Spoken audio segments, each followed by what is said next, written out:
ئەمڕۆ 32 ساڵ تێپەڕ دەبێت بەسەر ساڵیادی دامەزراندنی یەکێتی ژنانی کوردستان. بێگومان دروشمێکی تایبەتی یەکێتی ژنانی کوردستان بە دروشمی ژن خەبات ژیان ئەم دروشما بە هەمیشەی ماوەتەوە. بێگومان یەکێتی هەموو ئەو ژنانی کە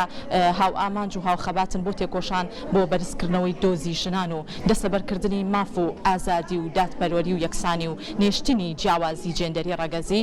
ڕەنگی داوەتەوە لە ناو یەکێتی ژنانی کوردستانە. بە کورتی ئەمەوێ لەسەر مێژووی دامەزراندنی یەکێتی ژنانی کوردستان قسە بکەم کە لە ساڵی 1989 لە تاراوگە و لە دوای با بڵێن چەندین کارەسازەکانی کیمیاباران و ئەنفانکراوان ڕاگوێزاون لە 4 یانزەی 1989 با بڵێن یەکێتی ژنانی کوردستان دامەزراوە و لە یانزەی 1989 یەکەمین بانگەوازی خۆی بڵاو کردوتەوە. جا من ئەمڕۆ لە ناو با بڵێن سکرتارێتی یەکێتی ژنانی کوردستانم چەند ژنێکی بە ئەزمون تێکۆشەر خەباتگێر لەگەڵ ما ئەبن بۆ زانیاری زیاتر ئەچمە لای خاتوو سەیوان ڕۆستەم کە بەڕێزیان ئەندامی سکرتارێتی یەکێتی ژنانی کوردستان و لە هەمان کاتیشە لێپرسراوی بەشی ڕاگەیاندنن لەگەڵمان ئابن. خاتوو سەیوان بیتە لای ئمن سڵاو لێ بێت تۆم کاتت باش بێت. سەرەتا پیرۆزبایی ئەم ڕۆژەت لێ ئەەکەم. بەخێر بێ بەسەر چاو پیرۆز بێ یادی دامەزراندنی یەکێتی ژنانی کوردستان لە هەموو ژنانی کوردستان بەگشتی و لە هەموو ئەندامان و کادرانی ڕێکخراوی یەکێتی ژنانی کوردستان بە تایبەتی. خاتوو سەیوان بە لەوە دەست پێ بکەین. مێژووی خەباتگێڕی یەکێتی ژنانی کوردستان مێژوویەکی دوور و درێژی هەیە، مێژوویەکی پڕاوپڕ لە خەباتگێڕی هەیە. پێم خۆشە لە زاری خۆتەوە ئاماژە بۆ بکەی ژنان هەر لە شاخە و تاوەکو ئێستا تا چەند توانیویانە لەسەر پێکانی خۆیان تا چەند دەتوانیانە ڕوبەڕووی هەموو مەینەتیەکانی ژیان ببنەوە و تێبکۆشن لە پێنا و دەسەبەرکردنی مافەکانی ژنان. بەڵێ دیارە خۆی دامەزراندنی یەکێتی ژنانی کوردستان خۆی ضرورەتێکی حتمی بوو بۆ ئەوەی لەو کاتەدا لەو کاتەی نەهامەتیانی کوردستاندا و لە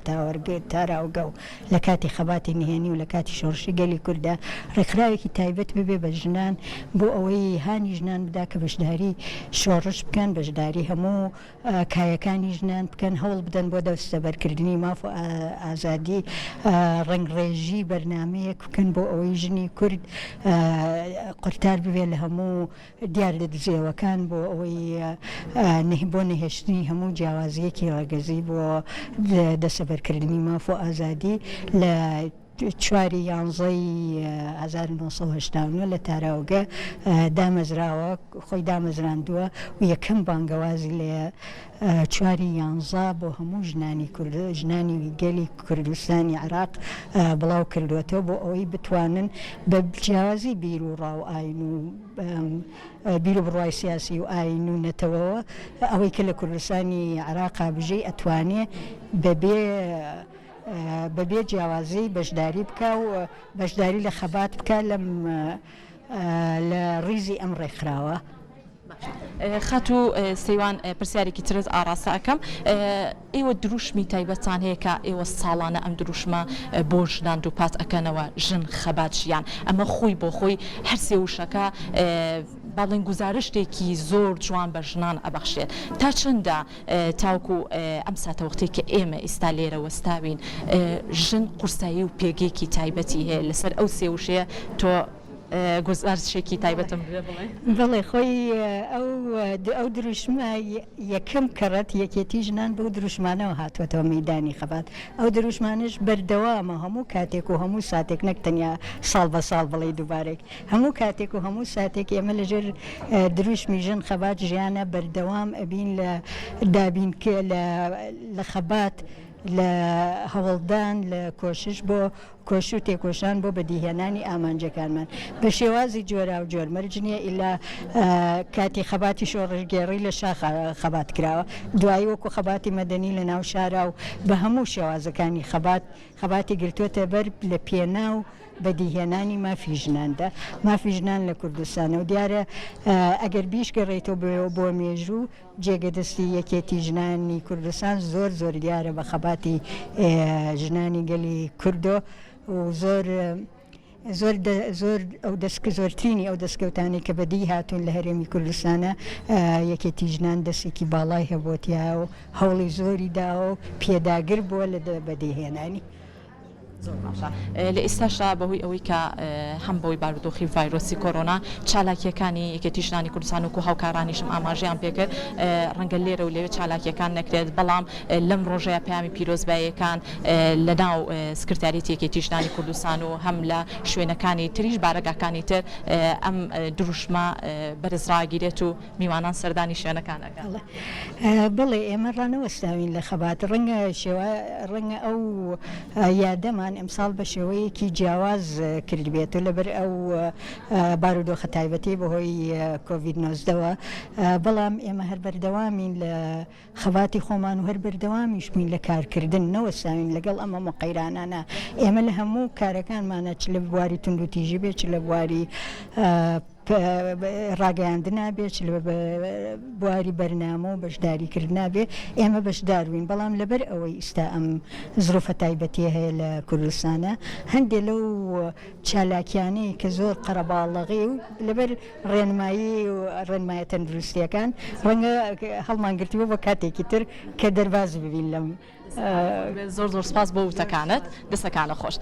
زۆر سپاس بۆ خاتوو سەیوان ڕۆستەم کە بەڕێزان و کۆندامی سکرتارێتی یەکێتی ژنانی کوردستان و لێپرساوی بەشی ڕاگەاندن بە شازێکی ڕاستەخۆ لەگەڵمانە بوو اینجا ئێستا ئاچمان لای خاتوونێکی تر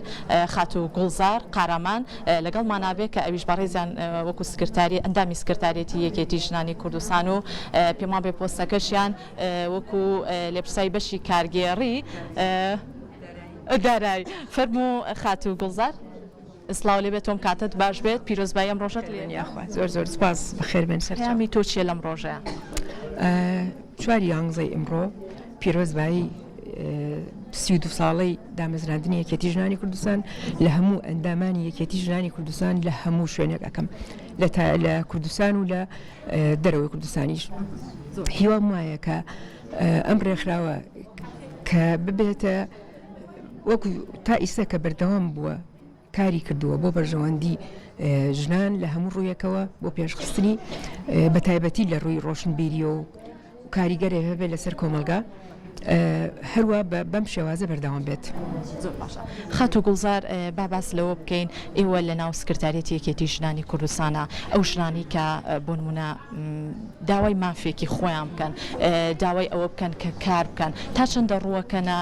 نێو سکرتارێتی یەکێتی ژنانی کوردستان و داوای مافەڕاوەکانی خۆیانەکەن یاخود لە ئێستا بە خوشحاڵیەوە ژنا توانیوانە لەسەر پێکانی خۆیان بۆسن کار بکەن لێرە و لەوێ ئەبینرێت تۆ لەسەر ئەوە قسە چیە تا چەندە ژنان با بڵێنێنە لای ئێوە داوای ئەو مافاناکەن بە شێوازێکی ڕەوان و دروست ئێمە بە حکومی ئەوەی کە ئێمە لە ناو سکرتارێتە چەندین بەشمان هەیە تایبەتمەند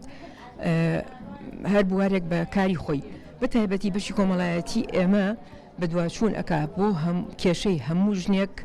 لە هەر کوێیەکەوە بێ بە دەر لە بیر و ڕاو بۆ چوونی و نەتەوەی ئێمە بە دواچوونەکەین بۆ کێشەکانیان و پاشان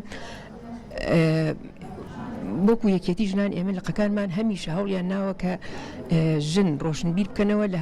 هەموو بوارەکان بۆ ئەوەی بتوان هەنگاوێک بێنە پێشترێکەوە هەرچەند ئێمە هەنگاوی زۆر باشمان بڕیەوە بەڵام بە پێویست یعنی هێشتا بەڕای من نەگەیشتێتە ئەوەی کە بڵێن لە 100% پێکا بێتمان ماومانە ینی ئەبێ ئێمە لەو خەباتی کە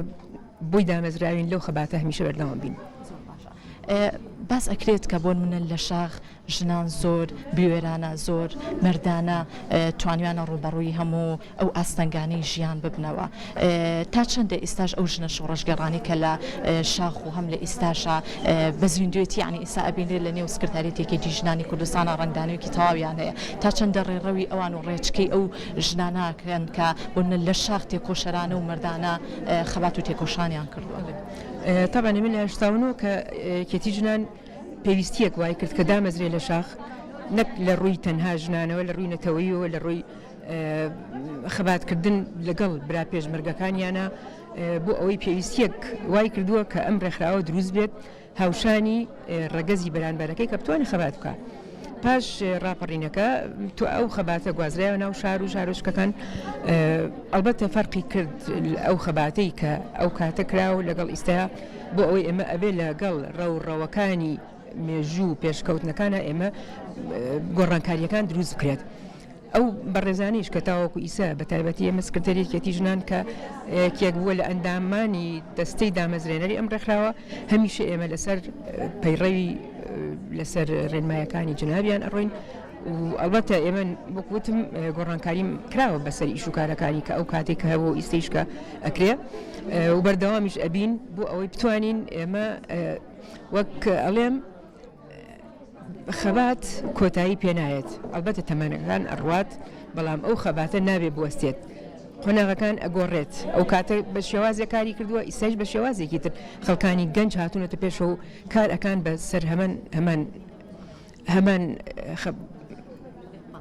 هەمان ڕێڕەوی کە بۆی دانراوە. زۆر باشە. خات و گوڵزار دو پامی تۆ بە کورتی ئاماژەی پێ بکەی پامت چیە بۆ ژنان دووبارە؟ هیوای سەرکەوتنیان بۆ ئەخوازم و هەمیشە هیوادارم کە بتوانین ئێمە هەموو ئامانجەکانمان بەدیبێنین و بتوانین ئێمە بگەین بەوەی کە وەکو ئەڵەیە کە ژن خەبات ژیان جێبەجێ بکەین بتوانین باڵانسی جەندەری لە ناو کۆمەلگاکەمان ڕابگرین و بگەین بە وەکو ئامانجەکانمان بە پشتیوانی هەموو ئێوەی بەڕێز و هەموو ژنان. بێشەکانم خۆش بێت دووبارە سپاس بۆ خات و گوڵزار قارەمان کە ئەمڕۆ بە شازێکی ڕاستەوخۆ لەگەڵمانە بۆکو ئەندامی سکرتارێتی یەکێتی ژنانی کوردستان. بەڵێ خۆشەویستان وەک ئەبینن کە ئەمڕۆ لە ناو سکرتارێتی یەکێتی ژنانی کوردستانە چەندین ژنی تێکۆشە خەباتگێر لێرە ئامادەن پامی پیرۆزبایەکانی خۆیان لێرە دووپات دەکەنەوە و سەرجەم ئەو ژنانەشی کە لێرە و لەوێ کاریان کردووە هاتوونەتە نێو سکرتارێتی یەکێتی ژنانی کوردستان و پیرۆزبایی ئەم ڕۆژە ئەکەن. بێگومان ئەمەیە زۆر بە کورتی ئاماژە بۆ بکەم کە چەندین کتێب وەکو پاشکۆی گۆڤاری تەوار کە لێرە دەرئەچێت